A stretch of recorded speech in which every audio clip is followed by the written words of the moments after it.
Good evening. Jeffrey Archer, the millionaire novelist and former top Conservative, is preparing to spend his first night in prison. He started a 4-year sentence for lying and cheating. A jury at the Old Bailey found him guilty today of perjury and perverting the course of justice. The charges relate to Archer's libel case against the Daily Star some 14 years ago. The newspaper has now started proceedings to get back the damages it paid and more. It wants over £2 million from Lord Archer. Our first report this evening is from the Old Bailey and our correspondent there, Duncan Kennedy.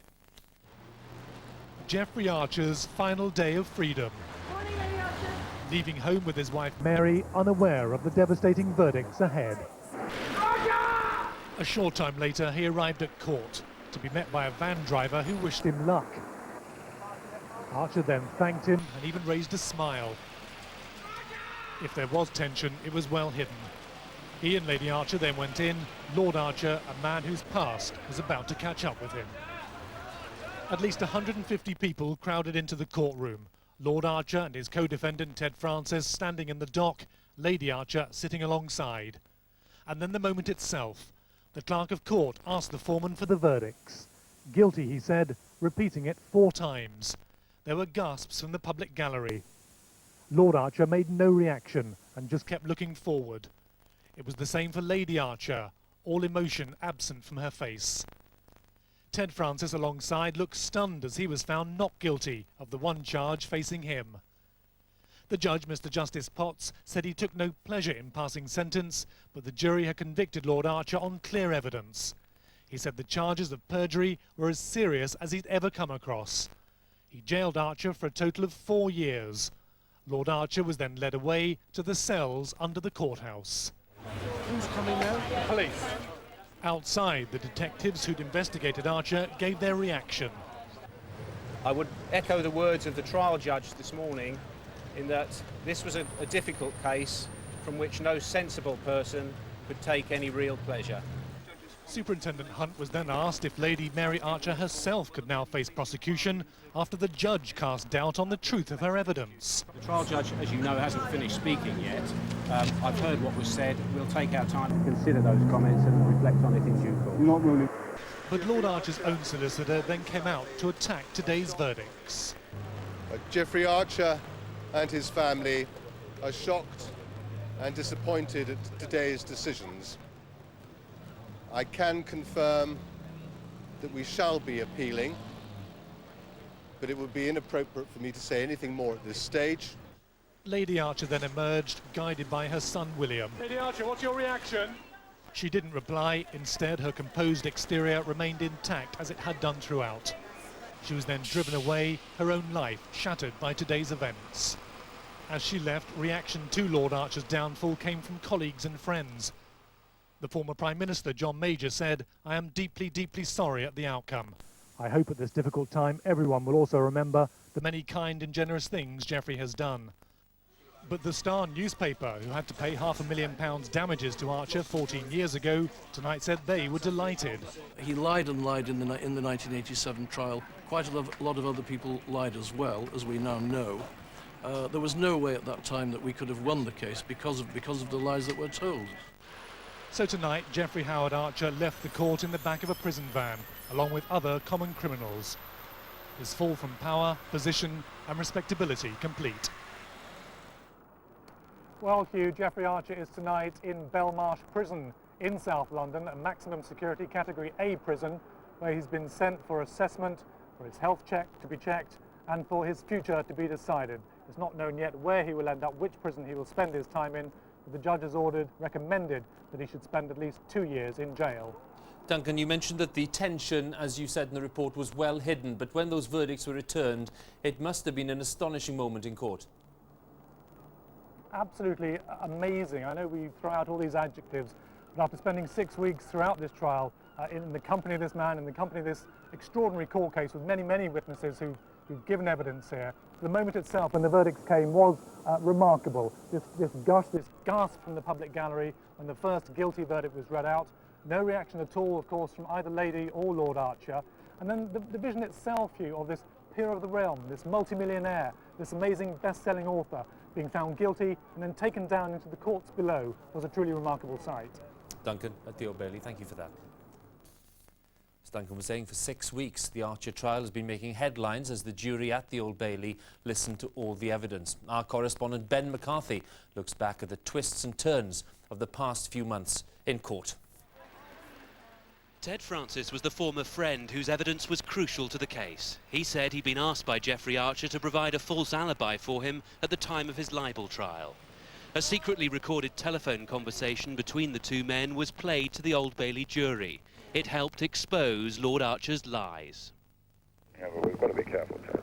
Yeah. We don't want to go to court of law with this. Then they're heard discussing the alibi in more detail. The night that we were meant to have been at that restaurant. Oh, the September the 9th? Was not the night that I meant to have seen the girl. Oh, right. So why did we cook up the alibi? Because they changed the day. Oh, and then they changed it back. Equally damning was the evidence given by Angela Pepiat, who worked as Lord Archer's secretary in the mid-80s. Mrs. Pepiat told the jury how Jeffrey Archer asked her to provide a fake diary for him to use in his 1987 libel trial. For more than a decade, Mrs. Pepiat kept vital diaries and documents because she knew she'd been involved in a deception. This was her genuine diary, which looked nothing like this one, which was used at the libel trial. The jury was convinced it was a fake. All she's done is respond to the police when they've asked her to produce documents and give evidence, and the whole thing has been an enormous ordeal for her. The evidence, which took 14 years to emerge, was so powerful because it came from the very people who'd been drawn into the centre of Lord Archer's conspiracy. Ben McCarthy, BBC News at the Old Bailey. Today, the prison service said that Jeffrey Archer would be treated like any other inmate. He'll spend the night at Belmarsh High Security Jail in South London, but he is likely to transfer very soon to an open prison. Our correspondent Robert Hall is at Belmarsh. Robert, what do we know about what he's likely to go through now? Hugh, Jeffrey Archer is now one of 800 prisoners here at Belmarsh, and as Duncan was saying a few minutes ago, this is a high-security Category A prison, so quite a tough regime. Normal procedure for prisoners arriving here that arrive in handcuffs from courts all over London. It is a holding centre. They'd be walked past prison officers, some of them with dogs, and then that induction process. A couple of interviews to establish their psychological state and decide which part of the prison they should be taken to, the induction centre, the health centre if they've got problems with their health, or possibly to a wing for prisoners, possibly at risk from other prisoners. Those decisions almost certainly taken by now. But to give us an insight into what Jeffrey Archer might have faced himself, we spoke to the former Conservative MP, Jonathan Aitken. He spent 20 days here before being moved on to serve the rest of his sentence. Here's what he had to tell us. I think the first few hours of Jeffrey Archer's prison sentence will be a tough ordeal for him, just as they are for anybody. They are painful hours, disorientating hours, humiliating hours. You go through all kinds of rather grisly routines like strip searching and fingerprinting and having your photograph taken and your possessions confiscated. And at the end of the day, you end up, I think, very much with your heart in your boots in your cell at the end of one of the longest days of your life. Well, and decision on where Lord Archer goes next made over the next few weeks. Hugh. Robert, thank you very much. Now, today's prison sentence is the latest chapter in a remarkable life, of course. Jeffrey Archer has been dogged by controversy for many years, long before he became a household name as a hugely successful author. Our correspondent David Shookman looks at the many facets of the remarkable Archer character. Bit boring, aren't they? Have we got someone with imagination here? Well, do you want them fans, Jeffrey? Well, something a bit more than that. Dull sort of look. Jeffrey Archer is the ultimate showman, host of glamorous parties, always seeking fame, the master networker, close to some of the most senior figures in the land. The darling of the Conservative Party, this was how the grassroots adored him only 2 years ago. He looked the model of integrity, when in reality his life was one long story of deceit and cover-up. Here, though, he seemed unstoppable. I'm supported by Margaret Thatcher, the former Prime Minister. I'm supported by John Major, the former Prime Minister. And I'm supported by William Hague, the next Prime Minister.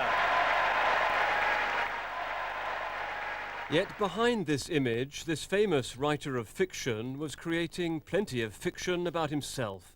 In fact, he could be just as dishonest as many of the characters in his own books. From his penthouse, Jeffrey Archer always had the grandest of visions for himself. And through his many connections, and above all through his famous parties, he always managed to position himself at the very epicentre of British political life. Yet what's surprising is how those who supported him in the Conservative Party never really scrutinised the truth about him. He seemed protected by his fame, by his charm, and above all by his threat to sue anyone who crossed him. He will be thinking he'll be out if he does it again. There have always been doubts about his honesty. Metcalf, and this time there... Oh, another false one, and who's caused it? Now, this is very interesting. It looks like Archer, but I'm not sure... As an athlete, he was notorious for false starts. He ran for Oxford University, but had got in by falsely claiming a degree from America. A lifelong pattern of ambition and lying was emerging. For the by-election on December the 4th.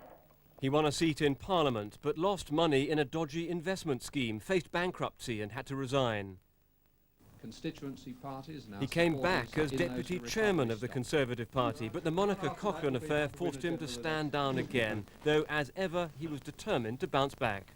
If you've made a mistake, cry in the morning and dry your tears in the afternoon and get on with it the next day. Because every day, every hour, every minute, you spend looking back saying, oh, well, if only I hadn't done that, I'd now be Prime Minister. Well, that's drivel. Put that aside. You made a mistake. You made a fool of yourself. Shed the tears. Get on.